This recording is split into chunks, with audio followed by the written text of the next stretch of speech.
I happened to work on projects where we were upcycling factory waste, and we created an eco-conscious brand by the name of Use Me Works. We respect the planet because we mostly work with upcycled materials, saris and other materials as well.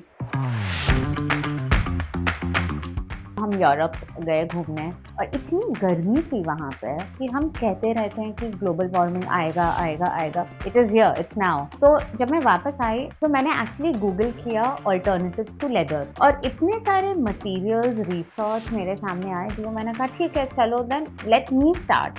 और बस यहीं से बीच की शुरुआत हुई है. Which in Sanskrit means second life. So essentially we are giving second life to the used jeans here. So we started with jewelry and upcycling and all these kachi patches. So from that we usually create jewelry, jackets. The first season of Clothes with a Conscience aimed to raise awareness around the detrimental effects of fast fashion and how people perceive and engage with fashion. As sustainability and ethical practices continue to gain prominence in various industries, the fashion world is no exception. We talked about the environmental and social impact of the fashion industry while showcasing sustainable alternatives.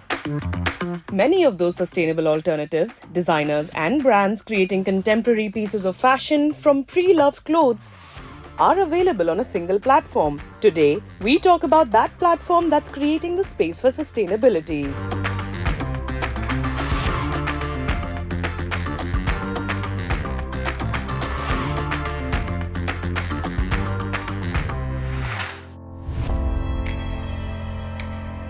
The need for textile upcycling is becoming increasingly apparent due to the alarming environmental challenges we face. The fashion industry in particular has a significant impact on our planet, contributing to pollution, waste generation, and depletion of resources. Upcycling is one way of addressing these issues because upcycling diverts textiles and textile waste from landfills. And that was the idea behind Refash, a platform for upcycled fashion. It was at an upcycling workshop that Akanksha even got the idea. The designer had asked us to bring in a couple of garments from our wardrobe, which we hadn't worn in a very long time. So I took out 2-3 pieces and I went for the workshop, and during that hour-long workshop, the designer basically helped us tweak those garments and make it into something new. And an hour later, I walked out with 2 new things to wear. And it was such an aha moment for me. And then I spent a lot more time researching and understanding what's happening in the space of upcycling and sustainability.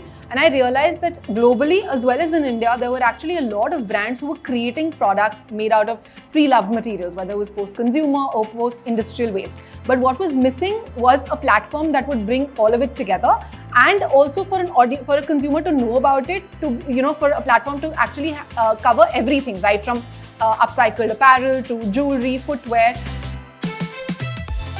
By using existing materials, upcycled clothing reduces the amount of waste that would otherwise end up in landfills or incinerators. It also reduces the demand for new raw materials such as water, energy, or natural fibers.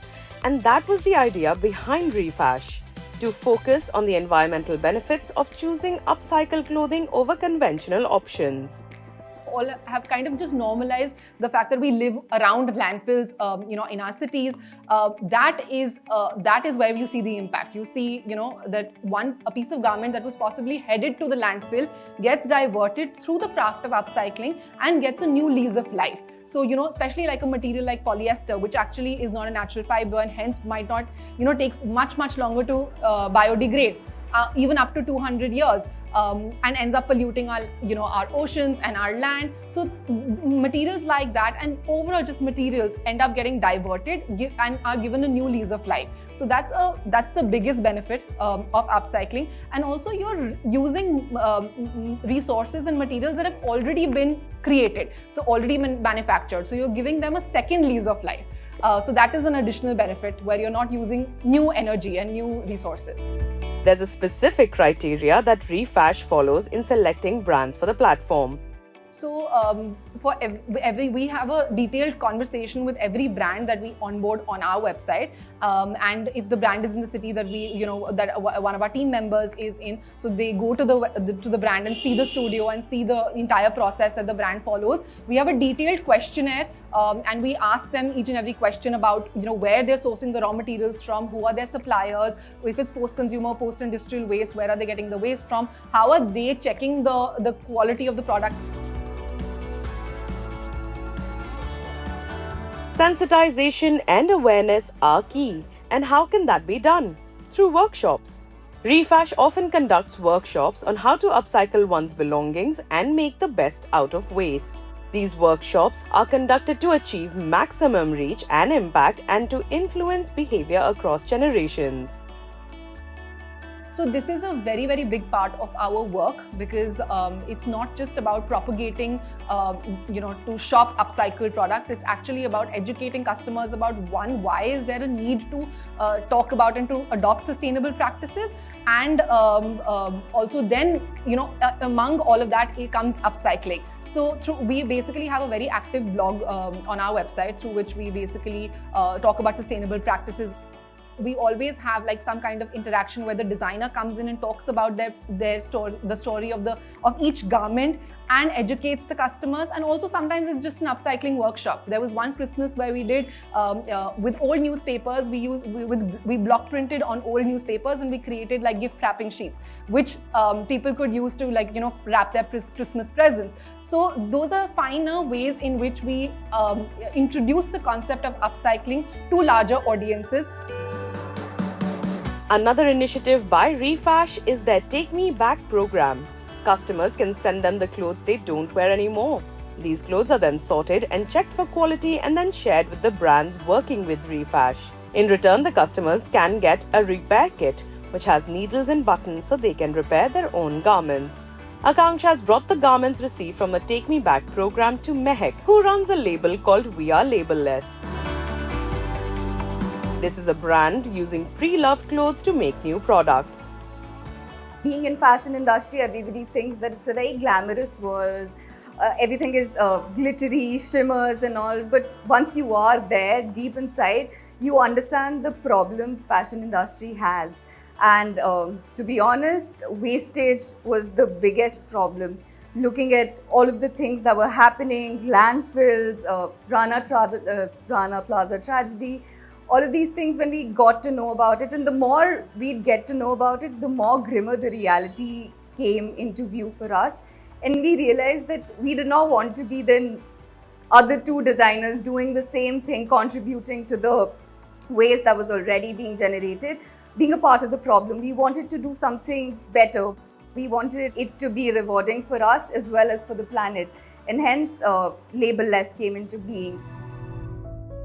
What started as a blog during college days turned into a brand when Mehak and her business partner Pallavi realized that only talking about the problem won't fix it. Like it says, we are labelless. We did not want to put any labels onto ourselves. I did not want to be the designer or the person who was making the clothes for me to be the tailor, or the embroidery ladies to be the embroider, because being in this process, we realized that these people have much more knowledge than we do. They've been our tailors have been in the industry for 40 years. I wasn't even born back then. And I can't be like, I am the person who's creating it. Mine is just an idea. Everybody has an idea. But the person who executes it and makes it into the product it is the person who's designing it in the whole sense. The smallest of cloth scraps from cutting clothes can add to the problem. At We Are Labelless, the workers follow a no-waste policy where even the tiniest of thread is put to some use. As a business person, whenever I see these smaller shreds, I think of it as money. But if I talk about it in terms of somebody who cares for the planet, when I look at all of these smaller pieces, I look at it, instead of throwing it away, I'm giving new life to these products. Hence, this is one of the very, very strong principles we work with. We have a very strong zero waste policy. We do not waste even a smaller shred of thread. That also goes into the stuffing. Something that's even small as cannot be used, that goes into the stuffing of our earrings or something. So honestly, nothing really goes to waste here. We are labelers get the most of the pre-loved clothes and raw material from the customers and local market. Once the clothes reach the workshop, they're segregated according to size and color. Once separated, the clothes get a good cleaning. Then the workers set to work on them, turning them into bags, accessories, and other outfits. Over time, they've received all manner of clothing for upcycling. Perhaps the most unique was a lehenga that was 70 years old. One of our clients sent us a 70-year-old lehenga. It was from a great-grandmother. 70 years back, she got married and she wore this really gorgeous lehenga, which was purely made out of silver, like silver thread and silver embellishments. There was 2 kg of silver in it, and she did not know what to do with it. And she'd seen our work, so she knew that we could be able to do something about it. Once we got that lehenga here, we realized that it was the fabric was almost in that state where if you just push it a little, like you just pluck it and everything would just fall apart. The entire team of 5 people, we sat together. We cleaned each and every embellishment on the lehenga because we realized 70 years back, there was no concept of fusing or binding things together. They'd put gum on the embroidery to keep it on one place and then do the embroidery. Like the threads were hanging, there was gum everywhere. And we couldn't even send it to the dry cleaner to dry clean it. It took us more than a week to clean the entire thing, then cut the smaller pieces and then put them on a version new fabric and create something new out of it. It was a very hectic process, took us almost 2 months, but the outcome was something we were just in awe of. After the break, we meet 2 entrepreneurs saving thousands of liters of water by giving a conscience to old denim.